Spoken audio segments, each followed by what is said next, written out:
Hussein is a man whose story has transcended generations and borders for over 1300 years. Hussein's selfless pursuit for moral justice in the face of brutal oppression has inspired hope for millions. The Battle of Karbala, where Hussein and his 72 loyal companions bravely stood against an army of thousands, forever changed the course of history.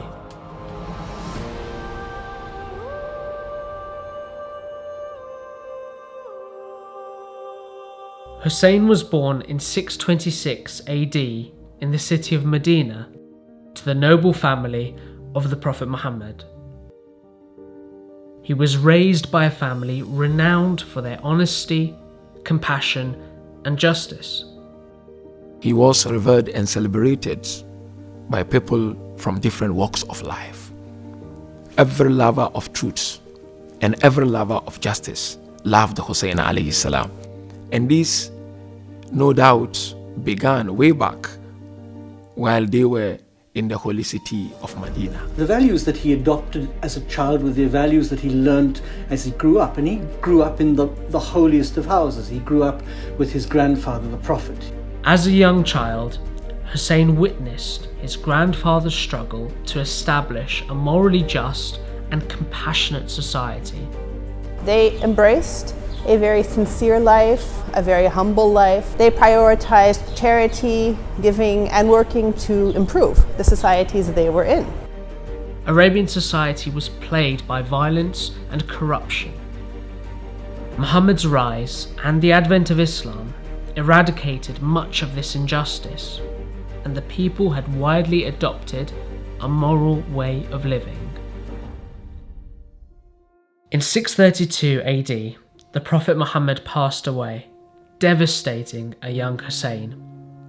What followed after would impact Hussein in ways he could not yet comprehend. Shortly after the Prophet's death, the leadership of the newly formed nation fell into dispute. Divisions amongst the people emerged, and a violent power struggle fractured the nation for over 30 years, which led to a lengthy civil war between Hussein's father, Ali ibn Abi Talib, and Muawiyah. Muawiyah, who was originally from a tribe or clan which had in the early years opposed the Prophet's message and Islam, took power. Started off in his power base in Syria, in Damascus. Ali ibn Abi Talib was assassinated, and Muawiyah assumed full control.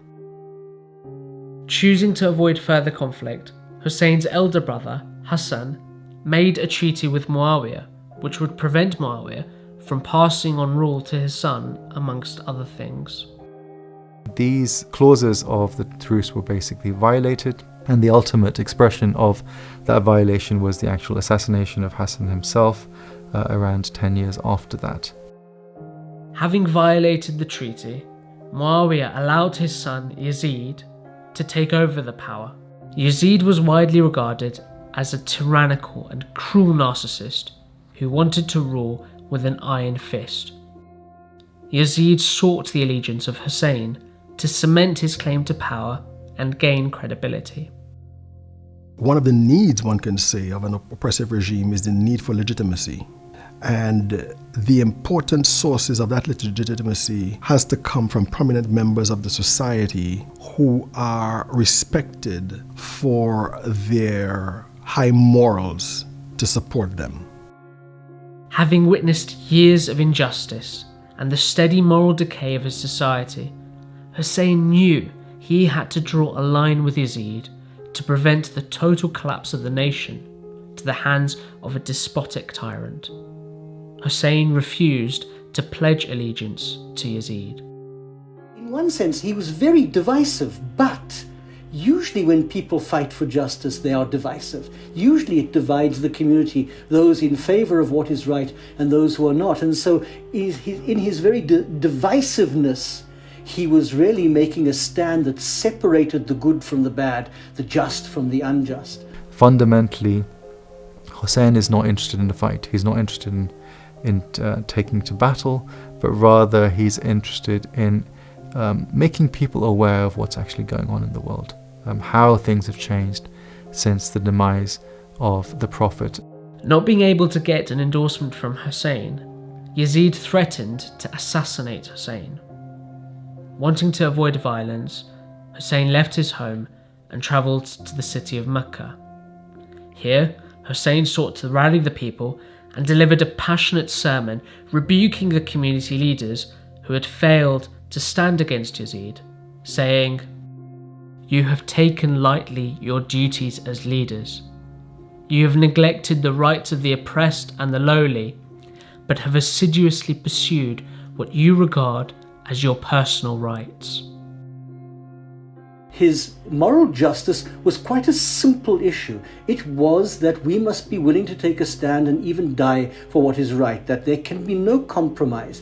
And I think it's that refusal to compromise, and he was made a number of offers by the people in power to compromise, to turn back, to try a different route. This refusal to compromise, even in the face of great personal danger, that for me is the key to the morality, the ethics of his justice. Most leaders, they will remain in their comfort zones and send their people to go and do the work. They will call for justice, but they will not be on the ground or in the field to promote justice. Imam Hussain did not do that.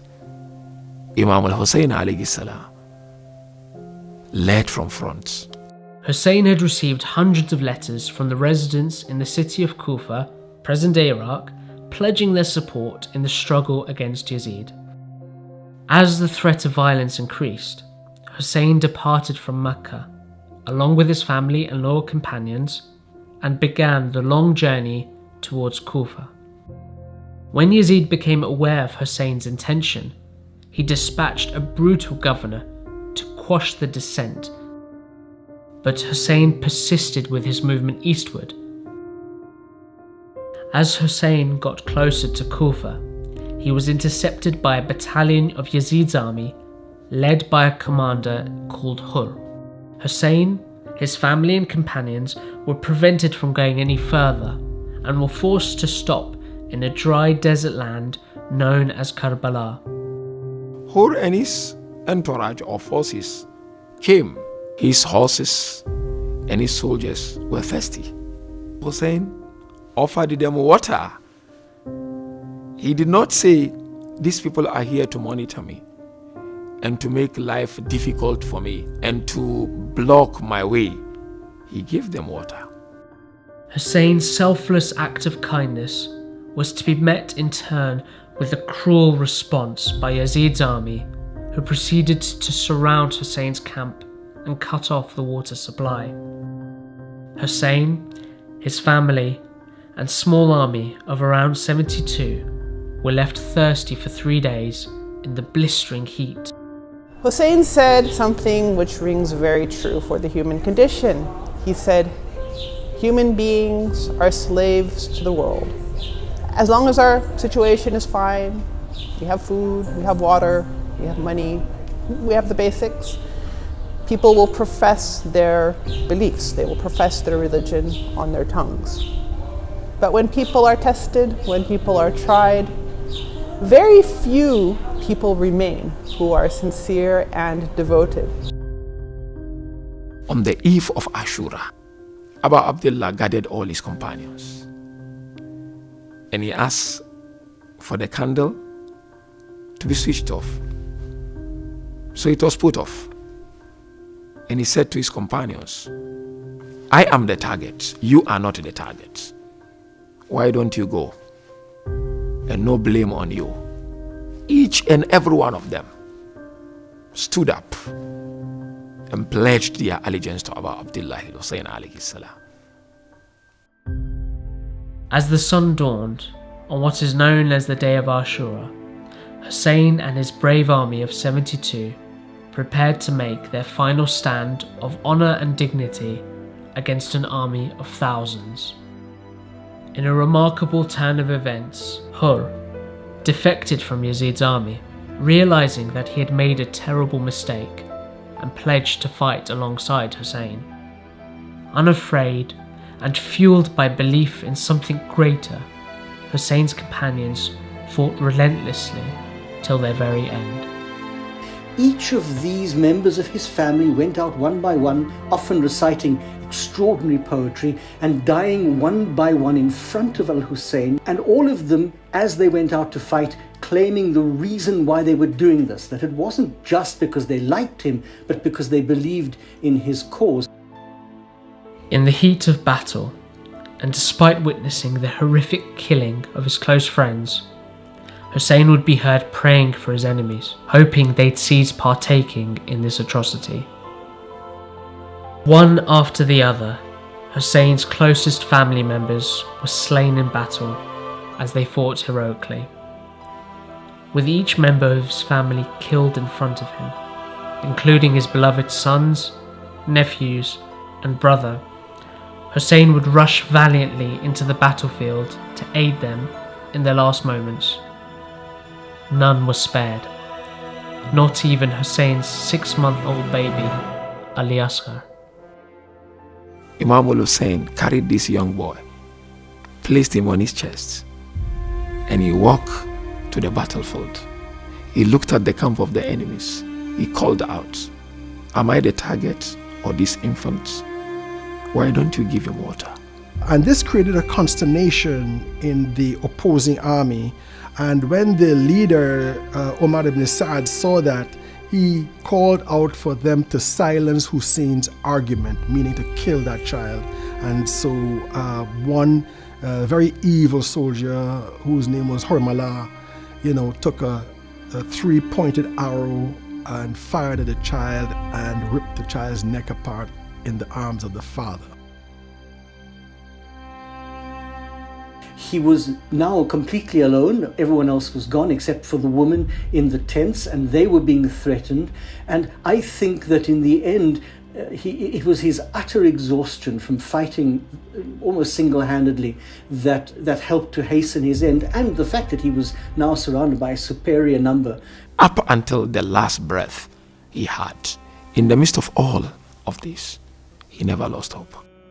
Some of the reports from the soldiers fighting against Hussein, when they saw him pass by in front of them on his horse fighting them, they said they never saw a person who had lost so much, his dear ones killed in front of him, facing insurmountable odds, covered with blood, but at the same time being so peaceful and so glorious.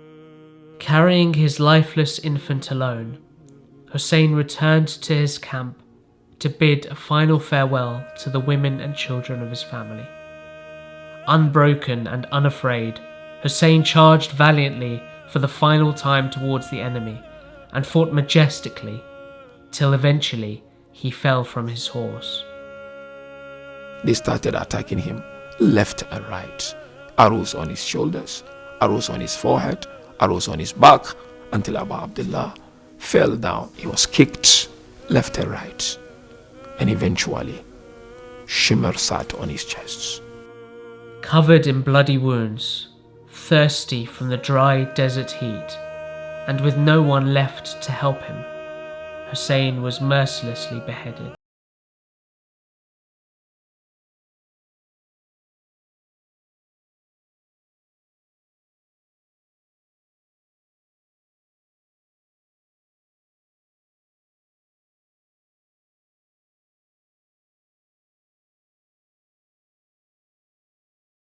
Those who'd been killed were beheaded. The tents of the women were burnt. The women were taken as prisoners. The texts tell us that the women and the children were transported in a very brutal manner to the various leaders of the time, first of all to Kufa and then to Damascus, where they were humiliated and interrogated. But of course it is the lady Zainab who cannot be separated from her brother, who keeps all of this alive and begins to retell the tale. And so it's a terrible time, and it's the beginning of something absolutely wonderful.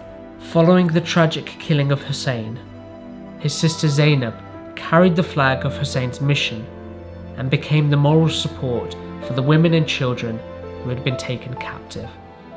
Famously, when asked how she perceived what had transpired, she replied eloquently, "I saw nothing but beauty."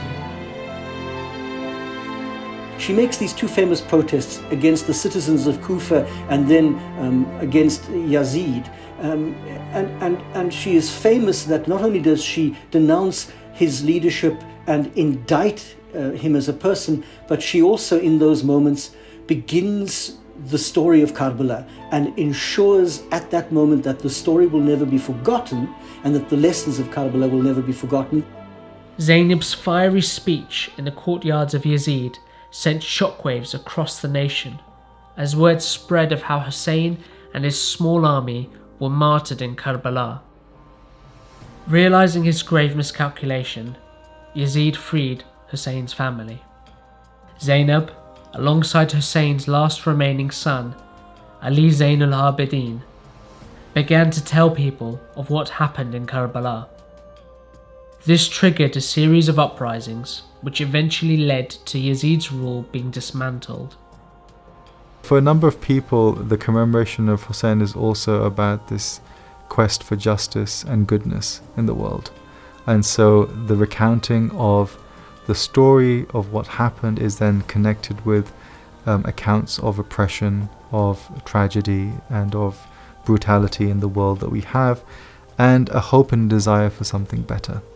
The story of Hussein has been remembered through generations every year as a source of empowerment in the fight for moral justice. How Hussein and his army of 72 were victorious against a tyrannical enemy through sacrificing their lives. 1300 years later, millions of people from all backgrounds flocked to pay tribute to Hussein at his shrine in Iraq. Every time we stand up to fight and we are prepared to sacrifice everything for truth, we are like Hussein. The reason why people can aspire to be like Hussein is because he transcends religious borders and political borders. Justice is a human thing. All human beings, even non-religious human beings, are bound by justice. The revolution continues. We have to create now a Husseini society, which is a society of justice and a society of brave people, who are not afraid of fighting for truth.